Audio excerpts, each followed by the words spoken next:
You know, Mary, here in Alberta, there appears to be a downturn in the population of northern saw-whet owls. Let's set off with a veteran bird bander to see just how many of these little guys turn up.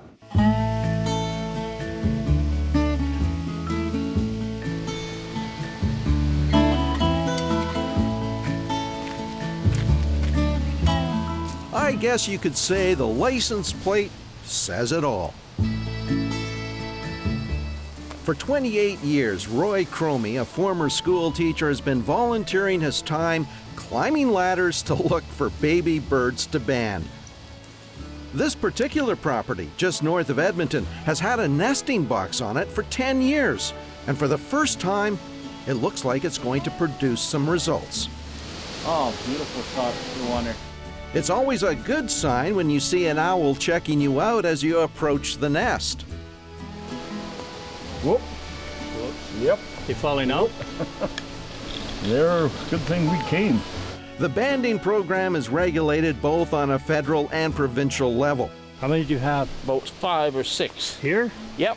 Permits are required, and information collected about the banded owls is sent to Ottawa, Maryland, and to Alberta Environment and Sustainable Resource Development. The Saw-whet will produce a new egg about every 2 days. This explains the size difference between the oldest and the youngest chick. Should I look for the biggest one? Biggest one, Bill. Now, some 300 nesting boxes have been set up in this area, and after checking a majority of them, only 8 nesting owls were discovered. Now, Roy has a theory on why the low numbers. Over the last few years, the numbers seem to be declining, but we think it's mainly because of prey population. The owls don't seem to nest if there's not a lot of prey around. So the saw-whets are down. We did have 5 barred owls in our boxes. We had 3 great grays, no long ears. So the population hasn't been that great this year.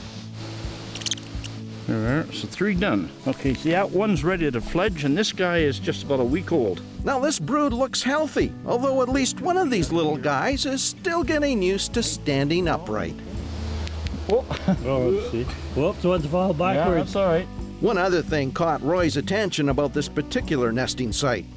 The one interesting thing about this box today is that it had a jumping mouse species, and we don't often see them as prey items, so it's kind of interesting. And the 6 young in there are all healthy, and this one prey item is there and it's not even been pecked at. So this male has been a good provider because he does all the providing of prey items.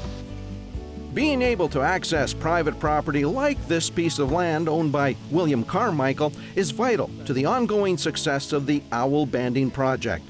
Equally important is the relationship Roy has established with Alberta Environment and Sustainable Resource Development. There we are. We get great support from the biologists and the other people who work up there, and they assist us, they give us help, and give us a lot of support.